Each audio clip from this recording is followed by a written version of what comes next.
black. But we take sides. I mean, just the other day, remember we were leaving the pizzeria the day of the parade, and we were walking to our car, and some guy was like, DYKE. Yeah. And like, we're not doing anything. You know, why? We're not hurting. We're crossing the street.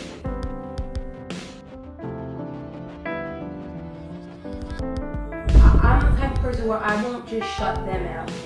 Because I feel that their opinion is just as valid as ours. I just wish that they would make the attempt to be more educated on it. If you want to have an opinion, you're entitled to that. But at least make the attempt to understand. Because I think what people's problem is, or not even a problem, just people's, they're set. They're set. And a lot of people live something that happened. And I told my mom, you know, look, this one, the boy is really, and I used her name, and she looked at me and she's like, oh, and I was like, you know, it's a girl, she's like, oh, okay, Chris, like, oh, I get it. Yeah. Having a daughter that's gay and being embarrassed by it, that's her biggest fear. She's so embarrassed by it.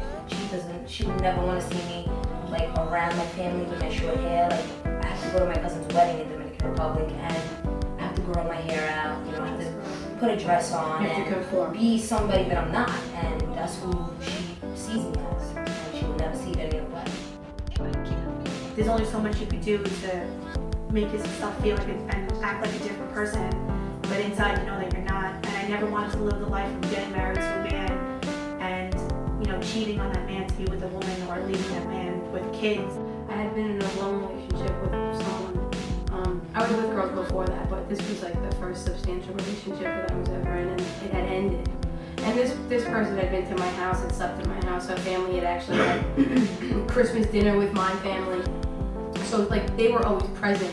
But as far as actually telling my mom, it took me losing that person and meeting my best friend, who had always been my mom.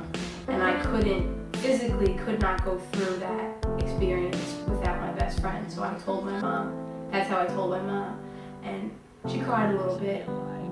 And then I cried. And all I said to her was, I'm so sorry that you won't be able to come pick out a wedding dress with me. And she said, she looked me right in the face and she said, I still can. And that's how I knew that I was going to be alright. Everybody, you know, sees it different, but to myself, in my experience, I don't think it's a choice.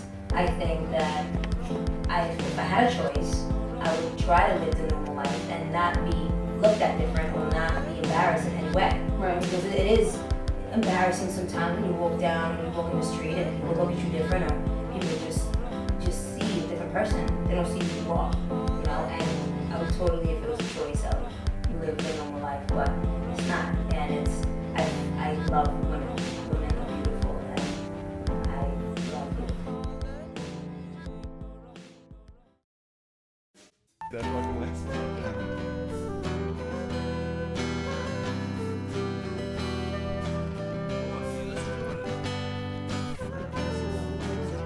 She said that she likes my love only when she's lonely.